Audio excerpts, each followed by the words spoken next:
Okay, so now coming on back to the histone proteins. Histones are actually the packing material. They are the proteins which help in the coiling and packaging of the DNA into small units. These round small units, the brown colored are the proteins, histone, and the green colored coiled one you can see in the diagram are the DNA threads. So these DNA are coiled over the histone proteins, and this whole coiled structure is called as a nucleosome. So this point is important here, that nucleosome is the combination of histone protein over which the DNA is coiled. The DNA strand is winds around the core of 8 histone proteins. So there are 8 histone proteins. See here in this diagram, this is the diagram of a nucleosome. You can see the balls, 8 balls are there. These 8 balls or the octamer of histones are present together and they have DNA wound round it. Okay, you can see the red colored DNA wound round the histones. Clear? So this diagram is of a nucleosome model. Coming on to the chromatin, understand it is a diagrammatic, this diagram is a diagrammatic representation of what actually how the arrangement occurs. Start from the DNA double helix down, the pink color DNA double helix. You can see the double helix here.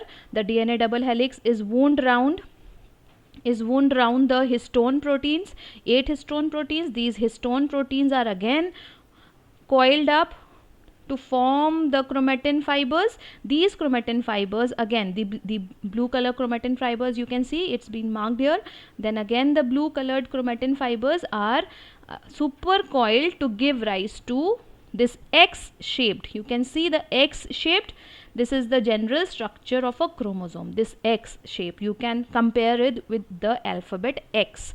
So these are the arrangement, and this is the structure of chromosome. Clear? Now coming on to the structure of chromosome in detail. See here, you can see the chromosome. Chromosome contains highly coiled nucleosomes inside. Of course, each chromosome in its condensed form is visible at the start of the cell division.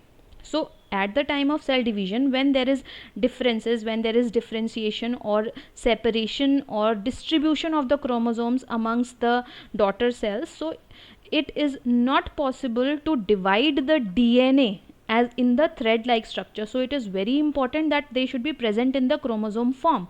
So the DNA condensed to form the chromosomes, and this is how they look like. Okay, so this structure of chromosome is only visible at the time of cell division. Clear? Otherwise they are present as freely floating chromatin threads having the of course histone and the DNA. Clear? So the point here, you can see a yellow colored center that is being marked by centromere.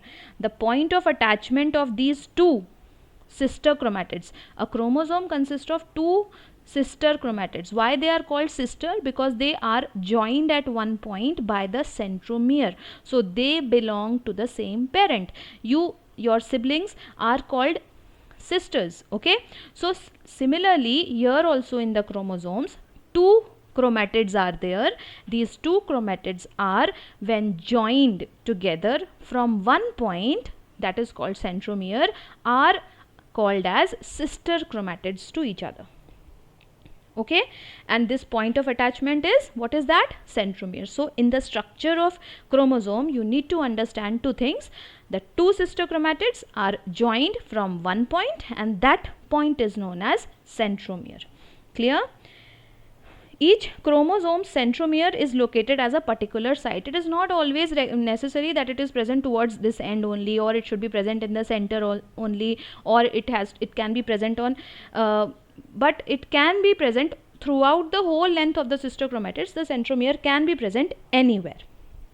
Clear?